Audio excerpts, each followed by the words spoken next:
राजा भर्तृहरि की संपूर्ण कहानी। अपनी सुंदर पत्नी से आहत होकर बने बैरागी। प्राचीन उज्जैन में बड़े प्रतापी राजा हुए। राजा भर्तृहरि अपनी तीसरी पत्नी पिंगला पर मोहित थे और वे उस पर अत्यंत विश्वास करते थे। राजा पत्नी मोह में अपने कर्तव्यों को भी भूल गए थे। नमस्कार दोस्तों, आपका स्वागत है हमारे चैनल हिंदी स्टोरी बाय सपनों की उड़ान में। दोस्तों, आज हम एक प्यारी सी कहानी लेकर आपके सामने आए हैं। उम्मीद है ये कहानी आपको बहुत पसंद आएगी। दोस्तों, वीडियो पसंद आए तो लाइक शेयर कमेंट जरूर करें। और अगर अभी तक आपने हमारे चैनल को सब्सक्राइब नहीं किया है दोस्तों, तो प्लीज सब्सक्राइब कर लीजिए। फिर चलते हैं अपनी कहानी पर। उस समय उज्जैन में एक तपस्वी गुरु गोरखनाथ का आगमन हुआ। गोरखनाथ राजा के दरबार में पहुंचे।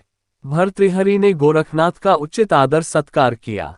इससे तपस्वी गुरु अति प्रसन्न हुए। प्रसन्न होकर गोरखनाथ ने राजा एक फल दिया और कहा कि यह खाने से वह सदैव जवान बने रहेंगे, कभी बुढ़ापा नहीं आएगा, सदैव सुंदरता बनी रहेगी। ये चमत्कारी फल देकर गोरखनाथ वहां से चले गए। राजा ने फल लेकर सोचा कि उन्हें जवानी और सुंदरता की क्या आवश्यकता है। चूंकि राजा अपनी तीसरी पत्नी पर अत्यधिक मोहित थे, अतः उन्होंने सोचा कि यदि यह फल पिंगला खा लेगी तो वह सदैव सुंदर और जवान बनी रहेगी। ये सोचकर राजा ने पिंगला को वह फल दे दिया। रानी पिंगला भर्तृहरि पर नहीं बल्कि उसके राज्य के कोतवाल पर मोहित थी। ये बात राजा नहीं जानते थे। जब राजा ने वह चमत्कारी फल रानी को दिया तो रानी ने सोचा कि यह फल यदि कोतवाल खाएगा तो वह लंबे समय तक उसकी इच्छाओं की पूर्ति कर सकेगा। रानी ने ये सोचकर चमत्कारी फल कोतवाल को दे दिया।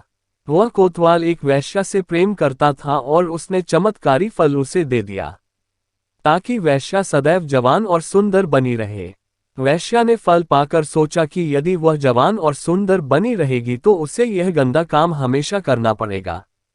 नरक समान जीवन से मुक्ति नहीं मिलेगी। इस फल की सबसे ज्यादा जरूरत हमारे राजा को है। राजा हमेशा जवान रहेंगे तो लंबे समय तक प्रजा को सभी सुख सुविधाएं देता रहेगा। ये सोचकर उसने चमत्कारी फल राजा को दे दिया। राजा वह फल देखकर हतप्रभ रह गए। राजा ने वैश्या से पूछा कि यह फल उसे कहाँ से प्राप्त हुआ।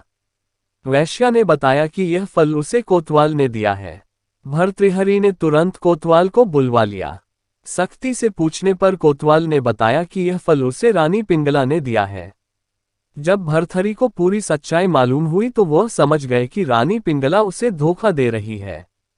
पत्नी के धोखे से भर्तृहरि के मन में वैराग्य जाग गया और वे अपना संपूर्ण राज्य विक्रमादित्य को सौंपकर उज्जैन की एक गुफा में आ गए। उस गुफा में भर्तृहरि ने 12 वर्षों तक तपस्या की थी। उज्जैन में आज भी राजा भर्तृहरि की गुफा दर्शनीय स्थल के रूप में स्थित है। राजा भर्तृहरि ने वैराग्य पर वैराग्य शतक की रचना की, जो कि काफी प्रसिद्ध है।